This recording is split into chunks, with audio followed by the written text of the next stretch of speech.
I was raised in a yogic household. It had been yogic for about 30 years before I arrived. We were the weirdos of the neighborhood, if you can imagine. I was born in 1945, and so throughout the 40s and 50s I was a weirdo, and so I had to learn to deal with that very early on. Well, I started with Kriya Yoga, and then when I was 23 I met Yogi Bhajan and began my mastery of Kundalini Yoga. And spent a great deal of, I was his first student, and that actually stuck around. And so really worked extensively with him one-on-one in-group classes. I owned a car, which not everyone did at that time when he came, 1969. And so that allowed me to be his driver. It was in 1970, about 18 months after I'd started studying with him, and he was teaching 2 classes every single day. And it was in 1970 that he came in, the room filled with about 200 people. He came in to teach, and somebody came up to him and said, "Sir, you have a phone call." So I went into the office, obviously no cordless phones or anything in those days, and took the phone call. Came back into the room, walked up to me and said, "Guru Singh, get up there and teach." And so there I was, facing a very hostile yogic crowd.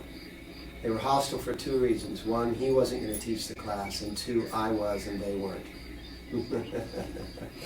So that was my introduction to teaching. It soon became my purpose was to spread all of the teachings that I had been able to acquire in this lifetime. My parents started me out in music when I was 5 years old. They started me on the piano. And then, in order to be in an orchestra, they gave me a violin. And I don't know if you can imagine what kind of torture that would be, but in the 1950s, for a boy to be playing a violin was unusual. Right? And so I used to tell everybody it was a guitar.